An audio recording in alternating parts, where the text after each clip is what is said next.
Daniel capítulo 9.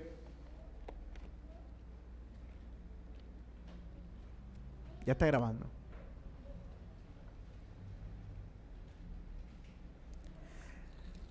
Daniel capítulo 9. Y vamos a orar, hermanos, para ponernos en manos del Señor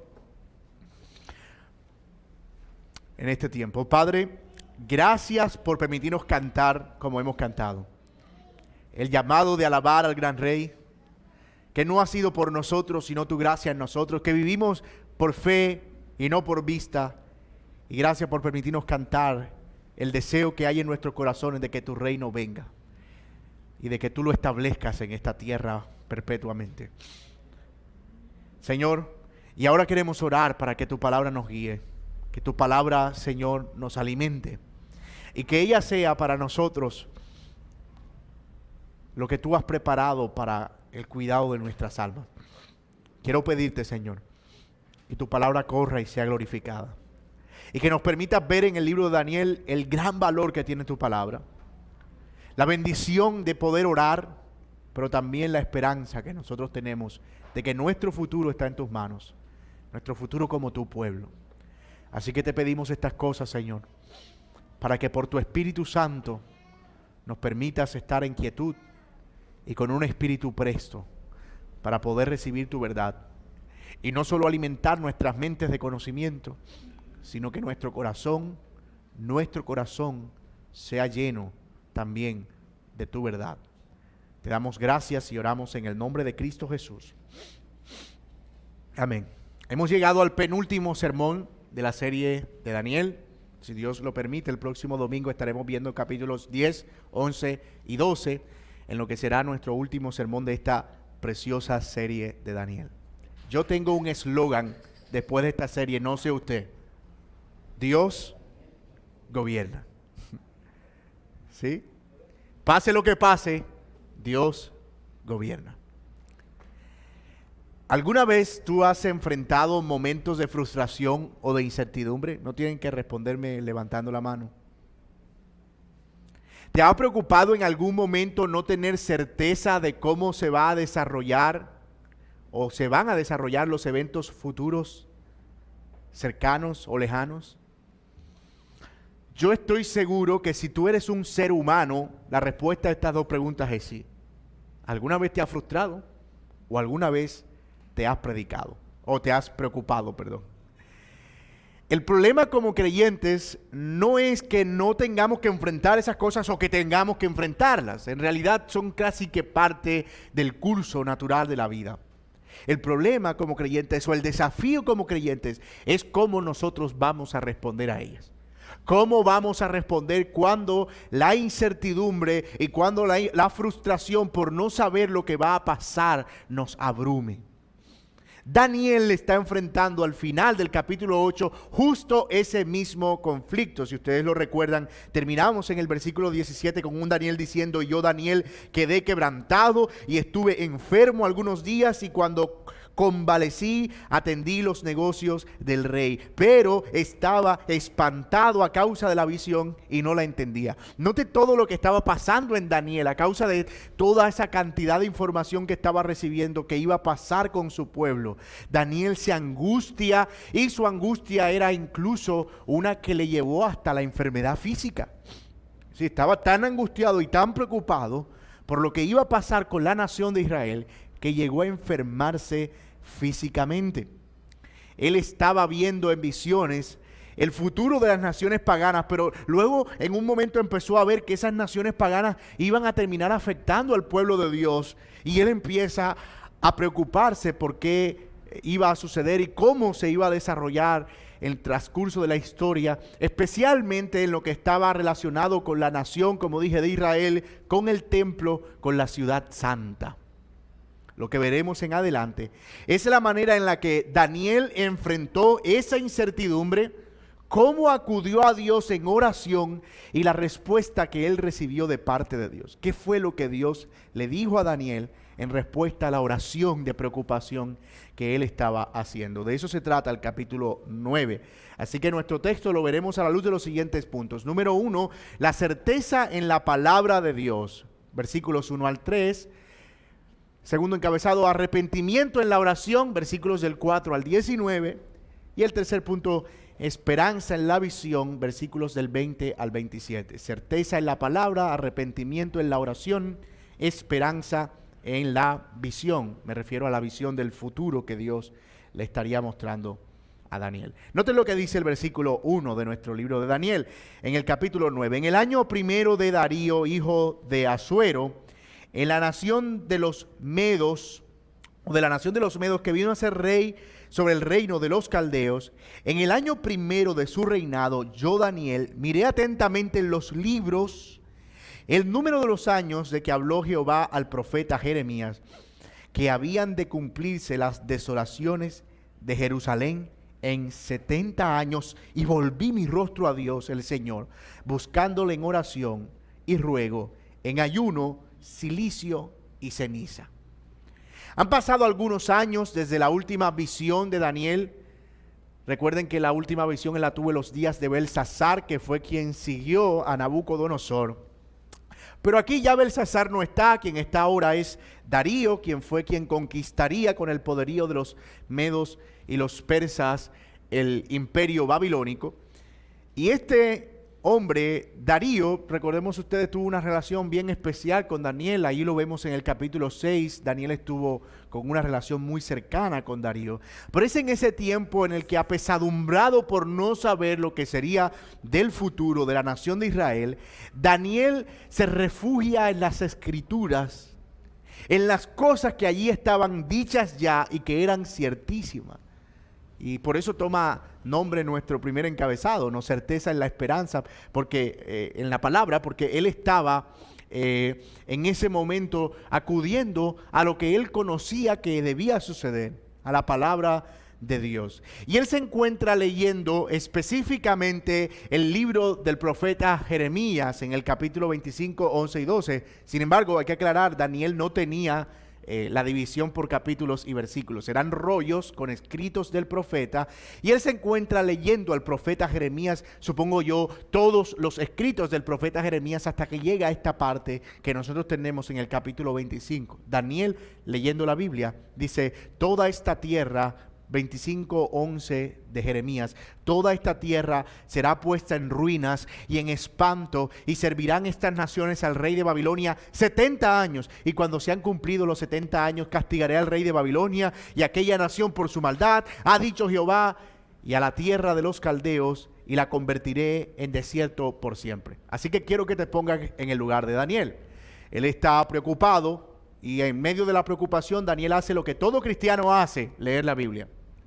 Y leyendo la Biblia, lee al profeta Jeremías y se encuentra con estas palabras contundentes. Jeremías vivió en los días en los que el pueblo de Israel fue deportado, especialmente Judá. Y Jeremías profetizó y alertó al pueblo a que se arrepintiera para evitar ese juicio, pero ellos no quisieron hacerlo. El juicio vino y Jeremías tuvo que presenciar todas esas cosas. Así que cuando Daniel se encuentra con esos rollos que Jeremías escribió, se encuentra con que Dios había dicho que cuando Israel fuera deportado a Babilonia, es decir, que fuera llevado cautivo, esa cautividad iba a durar 70 años.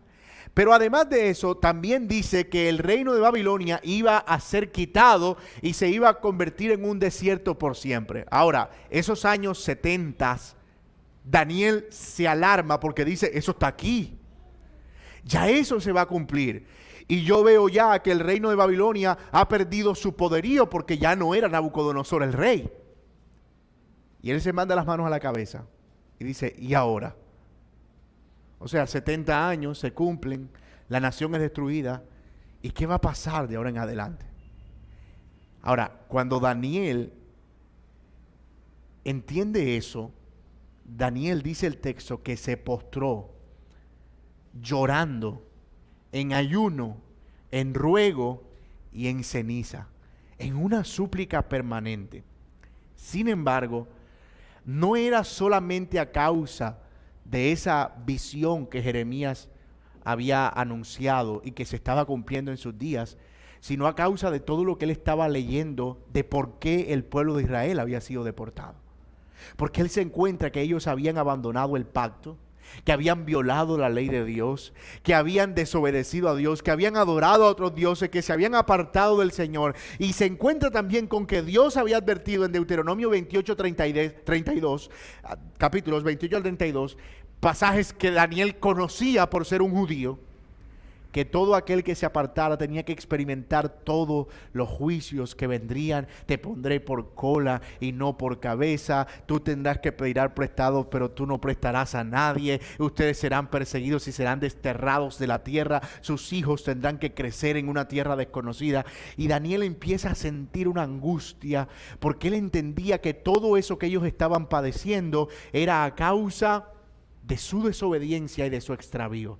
Daniel empieza a ver a Dios ahora como un Dios que estaba simplemente administrando justicia y cumpliendo su palabra con una nación que había sido rebelde. Y no sé si a ustedes les pasa, hermano, pero algunas veces nosotros creemos que somos inocentes del sufrimiento que nos viene, y entonces nuestra queja o nuestro lamento se parece más a un reclamo. Porque yo no he hecho nada malo, si yo he sido tan buena gente, si yo he sido tan, y de repente tú empiezas a verte a ti mismo por dentro y empiezas a ver el pecado que no habías visto y entonces sientes como pena con Dios. Dices, ay Señor, y yo diciéndote que, y empiezas a arrepentirte del pecado. Bueno, más o menos eso es lo que está sintiendo Daniel, pero multiplíquelo, no solo por lo que le estaba pasando a él, sino por su preocupación por toda la nación, por el pueblo de Dios. Ahora, hay varias cosas que llaman la atención de esta actitud de Daniel en términos prácticos que nosotros no debemos pasar por alto. Número uno, miren esto conmigo. Aunque Daniel había recibido visiones directamente de Dios, es más, Dios le mandaba recados a Daniel con Gabriel, imagínate eso, ese lujo.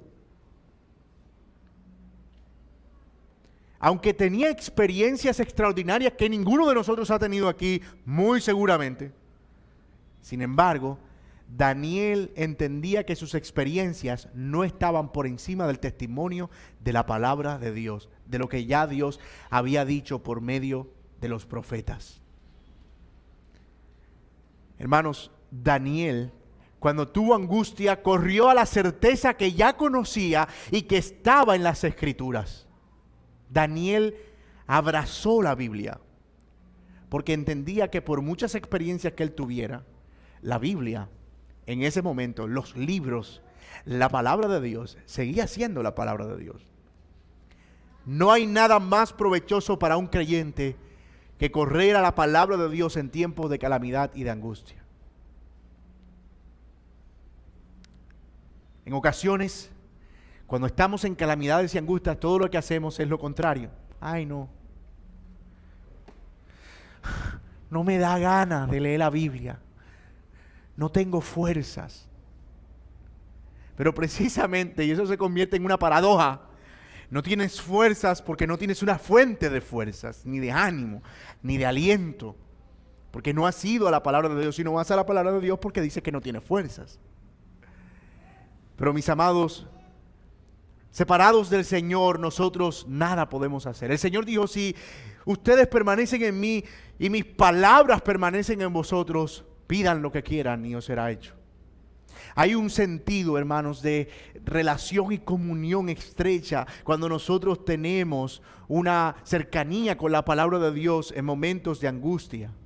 Dios ha hablado de muchas maneras y de muchas formas, pero nosotros tenemos, dice Pedro, la palabra profética más segura, la cual hacemos bien en estar atentos como una antorcha que alumbra en un lugar oscuro, tal como dijo Daniel. Lámpara es a mis pies tu palabra y lumbrera a mi camino. Daniel entendía que cuando él caminaba por un lugar oscuro, él necesitaba la luz de la palabra de Dios.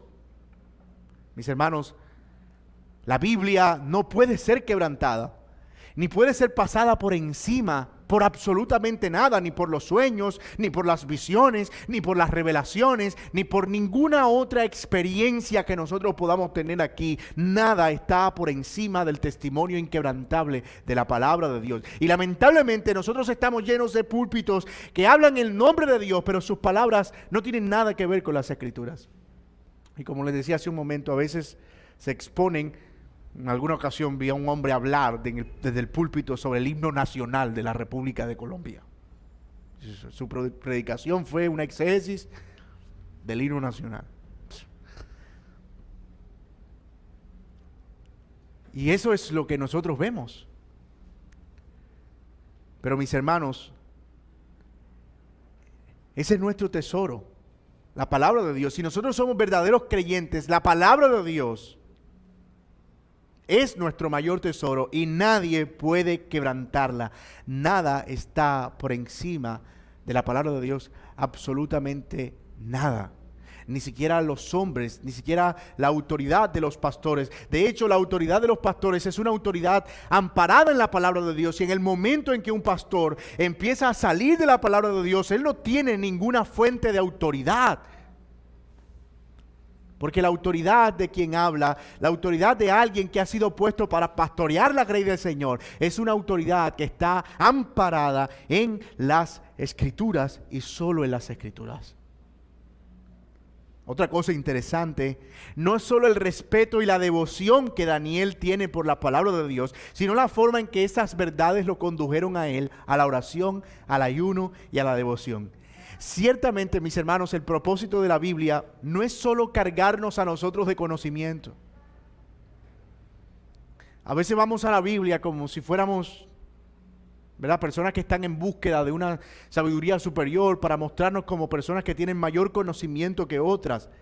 Sin embargo, el propósito de las Escrituras no es llenar nuestras cabezas de conocimiento, sino llenar nuestro corazón de una verdadera y sincera devoción a Dios. Daniel fue por respuestas a la palabra de Dios y las encontró, pero esas respuestas lo llevaron a humillarse delante del Señor. Cuando nosotros vemos la palabra de Dios en angustia, ella puede darnos consuelo. Algunos salmos nos van a decir: el Señor es tu pastor, nada te faltará, Él cuida de ti, el Señor está contigo, Él es tu fortaleza, en valles de sombra y de muerte el Señor te sostendrá. Pero también te puedes encontrar con palabras que te dicen que te arrepientas de tu pecado. Con el Salmo 51, con el Salmo 38, te vas a encontrar con palabras que van a desnudar tu corazón y te van a quebrantar y te van a humillar y te van a llevar a que tú dobles tus rodillas y reconozcas tu propia maldad. Por eso es que Hebreos dice que la palabra de Dios es como una espada de doble filo que penetra hasta lo profundo del corazón y hasta discernir los tuétanos y todas las intenciones que nosotros tenemos. Y yo no sé si usted es de esas personas, pero yo soy medio dramático en el púlpito y en la vida real. Y a veces yo estoy leyendo la palabra, ¿verdad? Y ¡wow! Eso me pegó duro, Señor. Fue fuerte para mí. Y debemos tener, hermanos, la humildad suficiente como Daniel para decir: amén. Tu bendita palabra, Señor. Amén. Pero también Daniel es un gran ejemplo aquí, práctico, de cómo usar las Escrituras para nuestras oraciones personales. De cómo usar la Biblia para orar. Si tú no sabes cómo orar, solo debes abrir la Biblia. Toda ella es una ruta, un camino que conduce nuestros pensamientos hacia Dios. No hay mejor manera de nosotros alimentar nuestras oraciones que no sea el alimento de la palabra de Dios. Muchas veces las oraciones se convierten en solo repeticiones vanas, ¿verdad? De muletillas, palabras, frases que estamos repitiendo y repitiendo y repitiendo. Pero en la medida en que nosotros somos saturados de la palabra de Dios, más ricas van a ser nuestras oraciones. Especialmente si son salmos o son pasajes que tienen que ver con oraciones que los profetas y los apóstoles hicieron. Y aún las oraciones del mismo Señor Jesucristo. En la medida en que nosotros conocemos su lenguaje, la manera en que hablaban a Dios, cómo estructuraban sus oraciones, eso termina enriqueciendo también nuestra propia oración. Así que, hermanos, a veces, como les digo, nuestras oraciones son más una repetición, como un control C o control V. Si nosotros pudiéramos escucharnos, para los no tecnológicos, control C, control V es una cosa que uno hace en la computadora de copiar y pegar, copiar y pegar. Y si pudiéramos hacer una revisión, ¿verdad?, de aquí hacia atrás, y poder escuchar una grabación de todas nuestras oraciones Probablemente serán un monólogo. Solo que el martes usamos una palabra que usamos el miércoles y el miércoles unas que usamos el lunes y el lunes otras que usamos el viernes. Y entonces mezclamos todo eso y allí tenemos nuestras oraciones de siempre. Pero nuestras oraciones alimentadas por la palabra terminan siendo vívidas, terminan siendo renovadas, terminan siendo múltiples, a veces de humillación, a veces de agradecimiento, a veces oraciones de petición o de intercesión, a veces simplemente oraciones de adoración.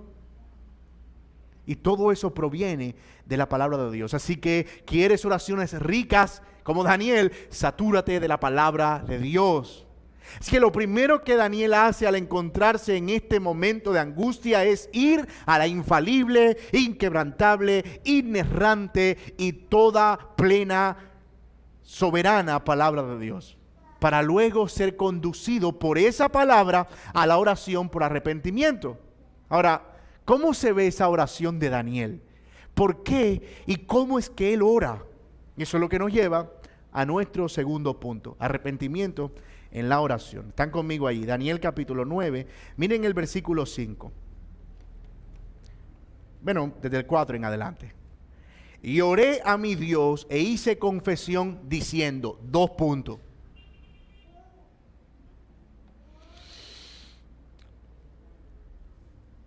Ahora, Señor, Dios grande y digno de ser temido, que guardas el pacto y la misericordia con los que te aman y guardan tus mandamientos.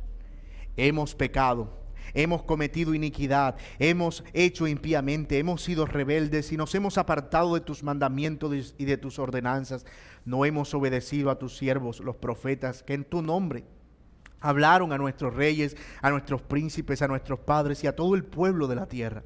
Tuya es, Señor, la justicia y nuestra la confusión de rostro, como en el día de hoy. Lleva a todo hombre de Judá, los moradores de Jerusalén y toda Israel, los de cerca y los de lejos, en todas las tierras a donde los has echado a causa de su rebelión, con que se rebelaron contra ti. Ahora, oh Señor, nuestra es la confusión de rostro, de nuestros reyes, de nuestros príncipes y de nuestros padres, porque contra ti pecamos. De Jehová nuestro Dios es el tener misericordia y el perdonar, aunque contra Él nos hemos rebelado y no obedecimos a la voz de Jehová nuestro Dios para andar en sus leyes que Él puso delante de nosotros por medio de sus siervos los profetas.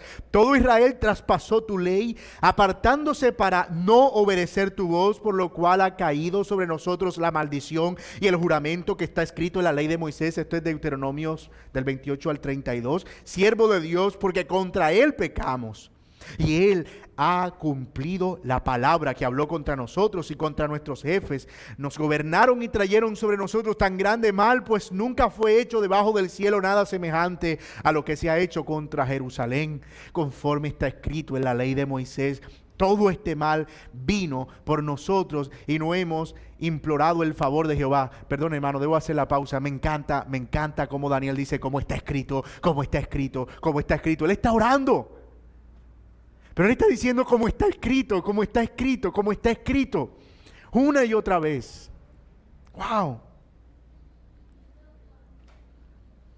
Por tanto, Jehová veló sobre el mal y lo trajo sobre nosotros, porque justo es Jehová nuestro Dios en todas sus obras que ha hecho, porque no obedecimos su voz. Ahora pues, Señor Dios nuestro, que sacaste a tu pueblo de la tierra de Egipto con mano poderosa y te hiciste renombre cual lo tienes hoy, hemos pecado, hemos hecho impíamente. Oh Señor, conforme a todos tus actos de justicia, apártese ahora tu ira y tu furor de tu ciudad Jerusalén, tu santo monte, porque a causa de nuestros pecados y por la maldad de nuestros padres, Jerusalén y tu pueblo son oprobio de todos en derredor nuestro. Ahora pues, Dios nuestro, oye la oración de tu siervo y sus ruegos, y haz tu rostro resplandezca sobre tu santuario asolado. Por amor del Señor, inclina, oh Dios mío, tu oído y oye, abre tus ojos y mira nuestras desolaciones y la ciudad sobre la cual es invocado tu nombre, porque no elevamos nuestros ruegos ante ti confiados en nuestra justicia, sino en tus muchas misericordias. Oye, Señor, oh Señor, perdona, presta oído, Señor, y hazlo, no tardes, por amor de ti mismo, Dios mío, porque tu nombre es invocado sobre tu ciudad y sobre tu pueblo. ¡Wow! ¡Qué oración! No dan ganas de seguir predicando si no dice orar. Daniel está describiendo aquí su oración de manera detallada y hermosa. Tal vez una de las oraciones más hermosas de toda la Biblia. Ahora, si ustedes lo notan, el centro de la oración de Daniel es el reconocimiento de la rebeldía del pueblo de Israel y cómo ese oprobio trajo como consecuencia que Dios los castigara. Ese es el tema de Daniel. Ustedes lo pueden ver, versículo 5, versículo 7, versículo 11, versículo 12, versículo 14, una y otra vez. Nosotros pecamos y tú como eres justo cumpliste tu palabra. Nosotros nos rebelamos con nuestros gobernantes y tú como eres un Dios justo, tú hiciste este castigo para nosotros. Pero tú no eres responsable, Señor, nosotros somos responsables. Esta oración, a pesar de que tiene un tema central, es progresiva también. Tiene al menos 4 partes. Tiene una parte que es adoración en los versículos 5. Tiene una parte que es de confesión de pecados del 5 al 11. Tiene un reconocimiento del justo juicio de Dios sobre el pecado, versículos 11 al 14. Y tiene una súplica, una petición por la misericordia de Dios y por la liberación, versículos 15 al 19. Así que es una estructura, es una oración que tiene un sentido, no son palabras sueltas que están viniendo a la mente de Daniel, son palabras que llevan un orden lógico. Él está orando con un sentido de propiedad, de entendimiento. Él sabe por qué está pidiendo y él está con su mente puesta en el objetivo de su petición. Hermanos, yo creo que esto es un gran ejemplo de cómo dirigir nuestras oraciones, especialmente porque a veces nuestras oraciones son muy divagantes, ¿verdad? Empezamos orando por el Señor obre nuestras vidas y de repente sin darnos cuenta estamos orando por las ballenas asesinadas en Asia.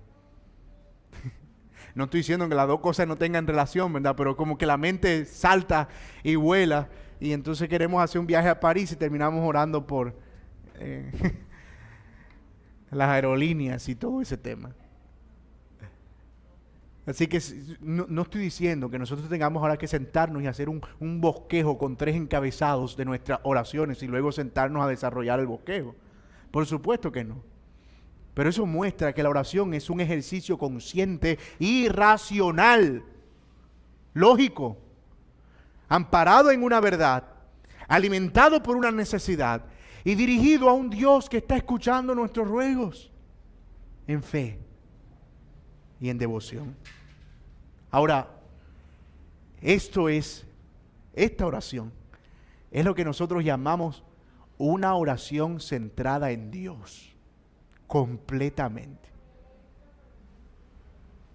Completamente. De hecho, para aclararlo, Daniel dice, Señor, no hago esta oración ni la hacemos a causa de nuestros méritos.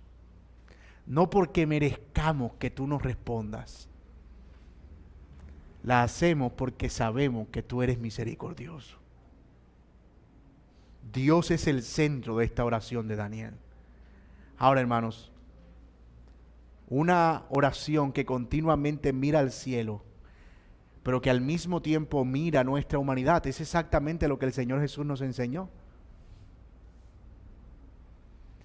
La oración del Padre Nuestro empieza diciendo Padre Nuestro que estás en los cielos y termina diciendo y perdona nuestros pecados como nosotros perdonamos a los que los ofenden. Es una adoración que contempla al Dios, que contempla al Dios Santo, pero al mismo tiempo nuestro pecado. Cuando nosotros oramos con un ojo allá y uno aquí, mirando nuestra indignidad, nuestro pecado, pero también mirando al Dios Santo al que podemos acceder por medio del sacrificio del Señor Jesucristo. Ahora, yo creo que tenemos mucho que aprender aquí en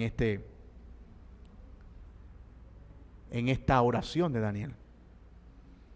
Aunque Daniel, lo primero, fue llevado joven a Babilonia, recuerden ustedes que él era apenas un adolescente. Él se incluye entre aquellos que transgredieron el nombre de Dios. Si Daniel no había nacido cuando el pueblo de Israel había vivido tan impíamente y había hecho tanta barbarie y había vivido tan malosamente y de espaldas a Dios, pero él se incluye como parte del pueblo rebelde. Tú no lo oyes orando diciendo, Señor, mira ese pueblo rebelde, qué malo, esa gente, cómo te despreció, Señor. Tú sabes que yo he estado aquí todo el tiempo, Señor, abriendo las puertas 3 veces al día, yo santo en toda mi manera de vivir. Pero ese pueblo, oh, ese pueblo, Señor, es lo peor que tú has podido concebir. Mira a ver si te arrepientes de ese pueblo. No, dice, yo soy parte de ese pueblo. Nosotros hemos pecado, nosotros nos hemos rebelado, nosotros hemos ofendido tu nombre. Daniel, en un acto de humildad, hermano, se incluye entre ese pueblo rebelde. Él no se veía como alguien superior que podía interceder, y esto es importante, hermanos, muy importante. Lo que hace que nosotros podamos orar los unos por los otros no es que seamos mejores que las personas por las que vamos a orar. No. Lo que nos hace dignos y capacitados para orar los unos por los otros no es nuestra propia capacidad, no es que unos estén más cerca a Dios que otros. Tú sabes, ¿no? La gente todavía tiene esa concepción católica de que el pastor está 3 metros más cerca de Dios. Entonces, si yo le llevo la petición al pastor y el pastor la presenta delante de Dios, esa oración va con la doble. Pero si yo pido yo mismo, como yo soy tan escuencle, va en sencilla y se puede devolver. No, hermano, eso nosotros no lo vemos en la palabra de Dios. La Biblia dice que todos nosotros somos real sacerdocio, nación santa y pueblo escogido por Dios. Es decir, que no hay nadie que tenga una dignidad superior en cuanto a relacionarse con Dios, sea pastor o lo que sea. Entonces, ¿qué es lo que hace que nosotros podamos orar los unos por los otros? Bueno, tiene que ver más con nuestra capacidad de reconocer que somos pecadores, que Dios es santo, pero que en la mitad de los dos, tanto de unos como de otros, está nuestro Señor Jesucristo intercediendo por nosotros. Que Dios puede oírnos por medio de Cristo. Y por eso yo puedo decirle a un hermano, hermano, tú puedes orar por mí. O yo puedo decirle a cualquier otro hermano, mira hermano, yo voy a estar orando por ti. Pero a veces decimos, no, yo no le voy a decir al pastor que voy a estar orando por él, porque por el contrario, que él ore por mí, como yo voy a, oye, mira, no, ese hermano está allá arriba, yo no, mi hermano, nosotros aquí vemos en Daniel una identidad común, y es, todos somos pecadores, y todos necesitamos al mismo Señor Jesucristo para orar los unos por los otros. Otra cosa interesante, muy interesante, es el espíritu de contrición y humillación que caracterizó el ruego de Daniel. Una y otra vez, él está mostrando a Dios como justo y a él mismo como quienes no merecen justicia. Como quienes son merecedores más bien de la justicia de Dios y de su castigo. Daniel, nótenlo, él no le está dando una orden a Dios. Aun cuando el Señor había prometido en el libro de Jeremías que Él iba a devolver a su pueblo y que Él tenía deseos con ellos y pensamientos de bien y no de mal. Es decir, ustedes van a estar 70 años, pero yo los voy a traer y yo voy a cumplir mi palabra. Daniel no está diciéndole a Dios, cumple tu palabra y tráenos de vuelta. No, él está diciendo, Señor, incluso si tú quisieras no devolvernos, está bien, lo merecemos. Y él no está usando la oración para doblarle el brazo a Dios. Él está usando la oración como un medio para doblegarse en humildad ante el Señor. No se parece en nada a la arrogancia de los que pretenden bajar a Dios de su trono para convertirlo en un sirviente, como si el Señor fuera nuestro esclavo que tiene que someterse a nuestras peticiones, de hombres más bien que se jactan de haber sido adoptados como hijos de Dios. Yo soy hijo de Dios, por eso mando a Dios a que Dios haga esto y aquello. Blasfemia 1000 veces. Es una blasfemia eso. Además de un atrevimiento y una insolencia. Señor, yo te mando, yo declaro, yo decreto. Es como que yo lo estoy firmando y tú tienes que hacerlo, punto. Eso no lo vemos en la Biblia, hermano.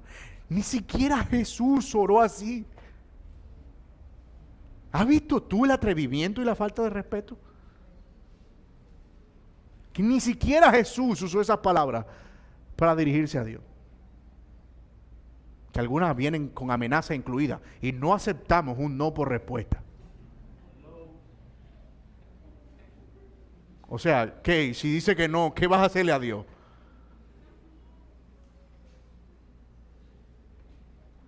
Esta es una oración humilde. Cuando nosotros oremos, no olvidemos en qué orden están las cosas y quién tiene qué lugar. Dios está en los cielos, nosotros estamos aquí en la tierra. Él está sentado en su trono, nosotros aquí.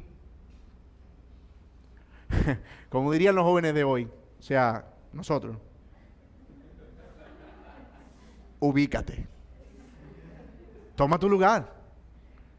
Dios, Él está en su santo lugar y nosotros aquí. Hay una distancia enorme que solamente puede ser acercada por Jesucristo. Solamente. No hay nada en nosotros que permita que podamos tener una relación tan atrevida con Dios. Por el contrario, si no fuera por Jesucristo, nosotros seríamos consumidos por nuestro pecado. Ahora bien, nosotros clamamos a Él porque entendemos que Él es misericordioso, que Él es amoroso, que Él oye a sus hijos, que Él inclina su oído, que el Señor tiene su mano extendida, que Él es un Dios cercano por medio de Cristo. Pero hay una gran diferencia entre una oración arrogante y esta oración humilde que nosotros vemos en Daniel. Pero hay una tercera cosa en esta oración de Daniel, todavía mucho más llamativa. Y es que esta oración de Daniel, y ya lo mencionamos, es una oración increíblemente centrada en las Escrituras, centrada en la palabra de Dios. Cada cosa que Daniel menciona está amparada en lo que Dios ha revelado de sí mismo, en lo que Dios ha dicho, en lo que ha dicho a sus profetas, en su pacto, en las promesas que Él ha hecho. Como lo mencioné, hermanos, bien haríamos en llenarnos más de la Biblia para podernos vaciar completamente delante de Dios en oración. Te das de cuenta que tú, cuando estás alimentándote devocionalmente de la palabra de Dios, tú estás yendo a una fuente, ¿verdad? Y luego cuando vas a la oración, tú vacías tu vida de oración delante del Señor, o tu oración delante del Señor. De hecho, Daniel usa la palabra me derramé en oración. Derramé mi espíritu en oración. Así que, hermanos, la oración y la Biblia no son dos cosas en conflicto. Deja de estar estudiando esa Biblia, ponte a orar. Pero espérate, ¿cómo puedo hacer una cosa sin la otra? Precisamente estoy orando la Biblia, estudiando la Biblia porque quiero conocer mejor a mi Señor y quiero orar mejor. Y quiero que mis oraciones sean cada vez con un espíritu más correcto, dirigidas al Dios que cada vez más estoy conociendo, porque no podemos adorar lo que no conocemos y mucho menos orar a un Dios que no conocemos. Pero entre más conocemos al Señor, más devocionales son nuestras oraciones. Por eso, hermanos, ese tema de que estudiar mucho mata al espíritu, en realidad, yo no sé, pero si realmente alguien está estudiando la palabra de Dios con un espíritu de humildad, lo que eso va a producir es una vida de mayor devoción. Y si no la produce, el problema no está en el estudio de la palabra, está en el corazón de un hombre que simplemente está envanecido con lo que está conociendo. El problema no es la teología, el problema no es estudiar la Biblia, el problema sigue siendo el mismo, el corazón pecaminoso. Así que no es una dicotomía, no es uno lo otro, no son dos cosas en conflicto. Son dos cosas perfectamente complementarias. Ahora, una oración como esta debe ser escuchada por Dios. Una oración hecha por un siervo fiel, motivada por las Escrituras, reconociendo a Dios en todo sentido, con urgencia, como un clamor. La respuesta de Dios, por supuesto, vendría sin mucha tardanza para Daniel, lo que nos lleva a nuestro tercer y último encabezado. Una esperanza en la visión del futuro. Esperanza en la visión del futuro. Miren conmigo el 20. Aún estaba hablando y orando y confesando mi pecado y el pecado de mi pueblo Israel, y derramaba mi ruego delante de Jehová mi Dios por el monte santo de mi Dios. La oración era una oración por Israel. Aún estaba hablando en oración cuando el varón Gabriel, a quien había visto en la visión, volando con presteza, vino a mí como a la hora del sacrificio de la tarde. Y me hizo entender y habló conmigo diciendo: Daniel, ahora he salido para darte sabiduría y entendimiento. Al principio de tu ruego fue dada la orden, y yo he venido para enseñártela porque tú eres muy amado.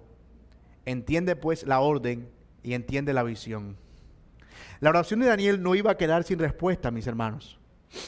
Él se había derramado en ruego, como lo dice aquí, e inmediatamente fue dada la orden para que se le llevara un mensaje. Y hermanos, a mí ese pasaje me parece estremecedor, porque es como si pudiéramos ver lo que sucede detrás por primera vez cuando alguien ora. Cuando nosotros oramos, si tú lo miras, sería algo como lo que vio Elí cuando Ana estaba orando, a alguien moviendo los labios. Pero ¿qué está pasando en términos celestiales de lo que no se ve? Dios está oyendo, enviando mensajes y respuestas. Dios está inclinando su oído. Y por primera vez, como si se nos corriera el telón. Mira, ve, esto es lo que sucede cuando un fiel ora. Te asomas, wow. Increíble. Para mí ese pasaje es impresionante. Cuando oramos, hermanos, Dios oye y Él procura responder. Bendito sea el Señor. Ahora, Daniel recibe de nuevo la visita de Gabriel, quien le trae un mensaje, una respuesta a sus peticiones. Perdón, hermano. Muy bien. Ahora, si ustedes se dan cuenta, hermanos, les decía, no hay nada místico aquí. Pero estos pasajes han sido objeto de mucho debate a lo largo de la historia. Y nuestra meta no es dar una explicación detallada con cálculos matemáticos. Eso no lo vamos a hacer. De todo lo que esto implica. Pero lo que sí podemos ver es el cuidado de Dios en el futuro de su pueblo. ¿Cuál es la respuesta que Gabriel le da a Daniel? Él le dice esto, 2 puntos. Daniel, escucha esto. Esto es lo que va a pasar. 70 semanas están determinadas sobre tu pueblo y sobre tu santa ciudad, para terminar la prevaricación y poner fin al pecado y expiar la iniquidad, para traer la justicia perdurable y sellar la visión y la profecía y ungir al santo de los santos. Quiero que dejen el versículo ahí para que los hermanos puedan ver. Esta es la descripción general de la visión, de lo que va a pasar, a grosso modo. La mayoría de intérpretes coinciden en que las palabras usadas por Daniel para semanas, aquí no son semanas de días, sino semanas de años, que era un término común que se usaba entre los judíos, especialmente en relación con el jubileo. Así que la mayoría de intérpretes coincide que cuando se habla de 70 semanas, se está hablando de 70 semanas de años, es decir, 70 por 7. Por 7 años. Y esas semanas de años son un periodo en números. Algunos creen que es un número simbólico, otros creen que es un número literal. Yo particularmente me inclino por la segunda. Ahora bien, lo interesante de esta visión no es al respecto de los números, sino de lo que sucederá, porque lamentablemente a veces nos vemos tan fascinados por los cálculos. 490. Y póngale música de acción de fondo. Te salió la orden, vino el Mesías, o sea, el Señor vendrá. No. Nos fascinamos tanto por eso que perdemos de vista el contenido central de ese anuncio. ¿Cuál es el contenido central de ese anuncio? Bueno, hay al menos 6 cosas que van a suceder según este texto luego de que ese tiempo se cumpla. 3 en un primer grupo y otras 3 en un segundo grupo. En un primer grupo se dice que primero se terminará la prevaricación, se pondrá fin al pecado y se expiará la iniquidad. En un segundo grupo de cosas que sucederán presumiblemente en tiempos diferentes, Él traerá justicia perdurable, sellará la visión y ungirá al santo de los santos. En eso es lo que debemos concentrar nuestra mente. ¿Qué es lo que va a pasar? La prevaricación termina, el pecado es perdonado y la iniquidad es expiada. Pero además viene la justicia perdurable. Él va a sellar la visión y también ungirá al Santo de los Santos, que es más una referencia, según se cree, al lugar santísimo, al lugar de la presencia de Dios, a la eternidad. Ahora, existen formas en las que estas cosas han sido abordadas, como les dije, a lo largo de la historia. Algunos, por ejemplo, asumen que las primeras tres cosas tienen que ver con la primera venida de Cristo, mientras que las otras tres tienen que ver con la segunda venida de Cristo. Pero además del panorama general, Daniel recibe algunos detalles de esa visión y de cómo se van a desarrollar esas 70 semanas. Miren lo que dice nuestro texto en el versículo 25. Sabe pues y entiende que desde la salida de la orden para restaurar y edificar Jerusalén hasta el Mesías príncipe habrá 7 semanas primero y luego 62 semanas. Y se volverá a edificar la plaza y el muro en tiempo angustioso. Y después de las 62 semanas se quitará la vida al Mesías, mas no por sí el pueblo de un príncipe que ha de venir destruirá la ciudad y el santuario, y su fin será con inundación, y hasta el fin de las guerras durarán las devastaciones.